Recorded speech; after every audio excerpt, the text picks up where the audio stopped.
suis également mariée. Oui. Mon problème, c'est un peu comme la dame qui vient de quitter ici, hein. Oui.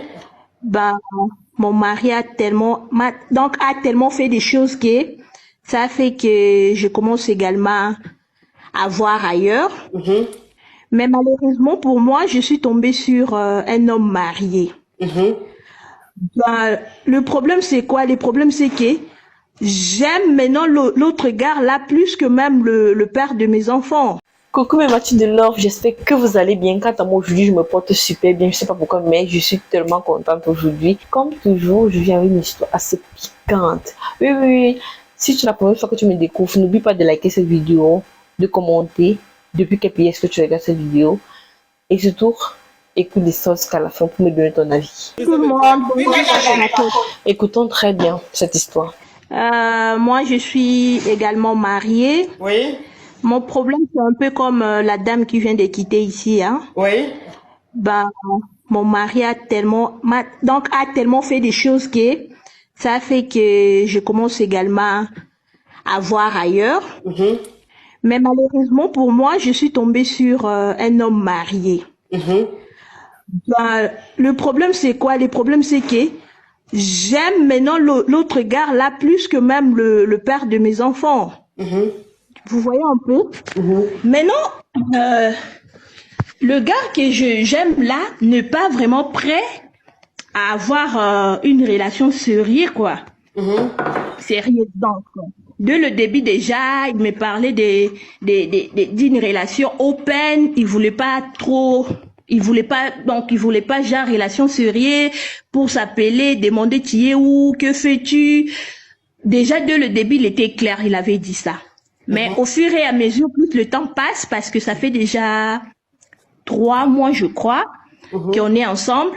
Oui. Mais, en fait, il s'aimait pas seulement. Mais moi, de mon côté, je l'aime tellement que, je sais pas comment faire. Mais non, j'ai tenté, j'ai commencé même un jour, je lui ai seulement demandé, oh non, je voulais qu'on passe la nuit ensemble, parce que monsieur n'était pas là, il est en voyage. Mhm. Il a catégoriquement refusé. Il me parlait des choses, oh, je peux pas faire ça, je respecte beaucoup ma femme. Maintenant, moi, je sais pas, je l'aime maintenant beaucoup, je sais pas quoi faire. C'est pourquoi je te demande, je sais bien que tu as toujours refusé ça parce que je suis aussi caviar, mais je l'aime maintenant, je sais pas comment m'y prendre. Parce que ce monsieur là, ça ne va plus, donc je lui sens plus. Mais c'est le gars là vraiment que je préfère. Mais ma chérie, quand tu sors avec un homme marié là, tu espères quoi? J'espère l'amour, l'attention. Moi aussi, je veux pas me marier avec lui parce que je sais bien que même si on se sépare aujourd'hui avec mon mari, je veux pas me remarier en fait. Mais le problème, c'est qu'ils prennent les choses au moins au sérieux en fait. Pourquoi Mais me draguer? Oui. Ma chérie, tu veux qu'ils prennent les choses au sérieux comme s'ils ne t'aiment pas? En fait, Mais c'est que pourquoi tu vas comprendre. En fait, c'est que tu vas vous comprendre. pensez qu'il m'aime pas? Comment? Vous pensez qu'il m'aime pas? Ma chérie, il t'aime pas.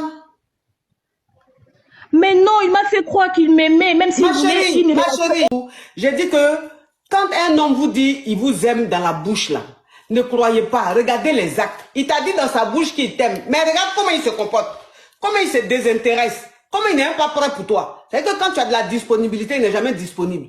Lui, il te voit, quand lui il est disponible, il te mouille une fois, après il gagne temps. Donc c'est pour ça que je te dis, si tu as dit dans sa bouche qu'il t'aime, mais les actes même qu'il est en train de poser, ça prouve qu'il ne t'aime pas, ma chérie. Donc il ne t'aime pas. Tu vas pas forcer. Moi, je n'aime plus le monsieur ici à la maison, je lui préfère lui. C'est ça le problème. Mais, ma chérie, tu sais, il est devenu mon préféré. Ma chérie, tu sais, je vais te dire une chose. Je vais te donner un exemple pour que tu puisses comprendre. Tu sais, quand tu vas dans une boutique, ou tu vas dans, je ne sais, tu vas acheter quelque chose, un article ou un produit, ou quelque chose dans une boutique, cette chose-là, quand tu la vois, par exemple, tu peux rentrer dans une boutique et puis il y a une chaussure que tu vois. Tu kiffes la chaussure, mais la chaussure, tu l'aimes tellement, tu la trouves tellement belle que tu veux de cette chaussure-là. Mais quand tu vas, on te dit non, la chaussure est en rupture de stock. Et que ce qui est exposé là, c'est juste l'exposition, on peut pas te vendre. Mais toi, tu dis, c'est ça là, je veux. Ce qui est en exposition là, c'est ça je veux. Il n'y en a plus, mais c'est ça je veux. On va te dire, mais madame, non, c'est pas possible. C'est pas possible. C'est juste en exposition. Donc, c'est ça ton problème. C'est-à-dire que celui que tu aimes là, tu ne peux pas l'avoir. Il est juste en exposition. Tu peux profiter. Parce qu'une chaussure qui est en exposition, tu peux prendre, tu peux la porter dans le magasin là. Tu peux te mettre devant le miroir. Tu peux tourner. Tant que tu es dans la boutique là, en tout cas, la chaussure, tu peux l'essayer comme tu veux. Mais pour dire, tu vas prendre une chaussure, la sortie de la chaussure pour te retrouver jusqu'à quelque part, c'est ça là qui n'est pas possible. Donc, celui avec qui tu es là, l'homme mari là, il est en exposition. Tu peux profiter de lui. Tant que tu es en boutique. Mais pour dire, tu vas sortir avec lui là, c'est ça là qui n'est pas possible. Donc, ma chérie, il ne t'aime pas. Ça là, c'est simple. Tu dis c'est de lui, il veut, mais lui ne veut pas de toi. Maintenant, que penses-tu? Alors, écoutons la suite de cette histoire. Apparemment, l'histoire n'était pas terminée. Écoutons la suite. Que tu es en boutique. Mais pour dire, tu vas sortir avec lui là, c'est ça là qui n'est pas possible. Donc, ma chérie, il ne t'aime pas. Ça là, c'est simple. Tu dis c'est de lui, il veut, mais lui ne veut pas de toi. Maintenant, que penses-tu maintenant du monsieur de la maison? Parce que, je sais pas, tu sais, arrivé jusqu'au point de commencer à voir ailleurs, c'est parce que les choses, il fait, bon, en fait, lui-même, on s'aime, on a deux enfants, mais chez moi, je sens plus rien. En fait, je lui sens plus. Mais si tu ne l'aimes plus, si tu ne l'aimes plus, et que tu penses que tu ne peux plus supporter sa présence, ma chérie, tu n'es pas obligé de rester avec lui. Est-ce que tu sais ça aussi? Mais je reste avec lui pour les enfants. Tu vois, j'ai les enfants filles pour être une exemplaire. Tu sais, ma fille aînée m'a toujours dit que non, maman, tu es ma modèle. Maman, moi, je serai comme toi. Tu vois un peu. Et quand je pense à tout ça, je me dis que non, je dois pas donner, je dois pas être un modèle pour ma fille et de divorce, de séparation. Tu vois un peu. C'est là où je suis bloquée. Je comprends. C'est-à-dire que tu es là aujourd'hui pour tes enfants. C'est juste pour tes enfants que tu es là. Et donc, si c'est pour tes enfants que tu es là, moi, le fait que tu restes dans ton foyer pour tes enfants, c'est ton choix. C'est ton choix parce que c'est vrai que le divorce aussi, ça peut déstabiliser les enfants. Ça peut jouer un peu sur leur équilibre, sur leurs études et tout. Je peux comprendre. Donc, tu restes dans le foyer pour les enfants, pour que les enfants grandissent dans ce modèle-là et tout ça. Ça, je peux comprendre. Mais j'ai dit, celui avec qui tu es là, il ne t'aime pas. Est-ce que tu comprends un peu le truc? Oui, je vous comprends, ma coach. Voilà, maintenant, comme toi, tu veux rester dans ton foyer là pour les enfants, donc faut rester pour les enfants. Faut rester pour les enfants. Non, je ne peux pas rester pour mes enfants parce que... Ben, merci, ma coach. Je vous comprends. Merci beaucoup. Oui, ma chérie, si tu ne peux pas rester aussi pour les enfants, faut partir, ma chérie, faut divorcer. Ou même tu ne travailles pas. Non, c'est pas ça, je travaille. Sauf que j'ai... Ben, je vais voir. Vous me conseillez quoi alors? Ma chérie, c'est ça, il te dit là, il dit, comme tu veux rester pour les enfants, donc reste pour les enfants. C'est pour toi.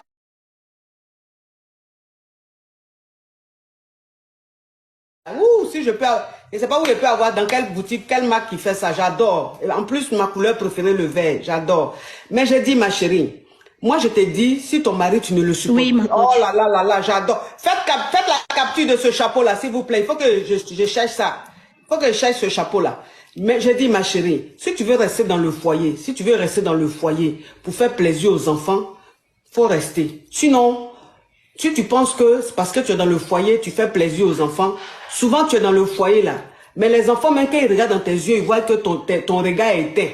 Ils voient que tu souffres, tu es malheureuse. Oui, bon, ça sert à quoi? Ça sert à quoi de rester dans un mariage pour faire plaisir aux enfants? Si les enfants même te regardent tous les jours, ils sentent que tu es en train de te mourir à petit feu. Tu es en train de finir à petit feu, que tu es malheureuse. Si les enfants même voient que, avant même de sortir de la chambre, tu as pleuré. Bon, ça sert à quoi? Ça là même, ça rend les enfants encore plus tristes. Ça les déstabilise encore plus parce que ils ne t'en parlent pas, mais ils intériorisent. Et quand ils intériorisent, ça les rend médiocres à l'école et souvent ça les rend violents. C'est-à-dire qu'à l'école, il peut se battre avec ses copains, il est agressif, il est comme ci, comme ça, on se comprend pas. Mais pourquoi l'enfant là, il est agressif comme ça?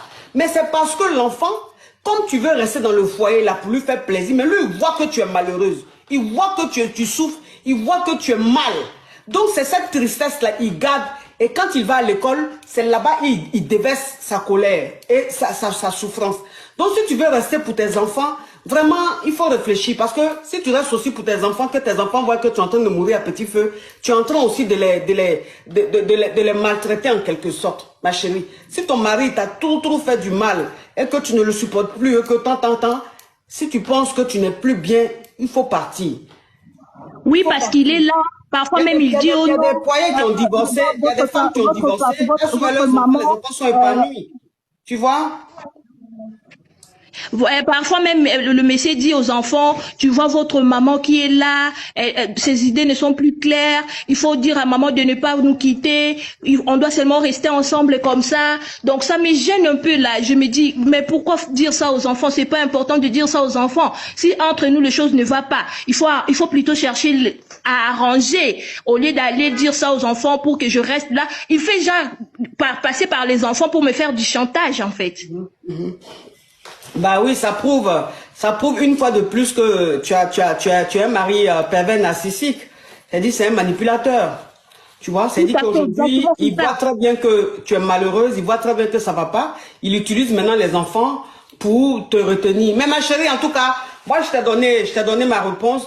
Si tu veux ta paix intérieure, vraiment, il faut te libérer de ce cauchemar-là. Voilà. Merci Maintenant, si beaucoup. tu as envie de sacrifier ta vie et rester là pour tes enfants, bah, c'est comme tu veux. D'accord, ma chérie? Oui, merci beaucoup, ma Courage à merci. toi, ma chérie. Courage à toi. Waouh, cette histoire. Dis-moi ce que vous en pensez dans la barre des commentaires.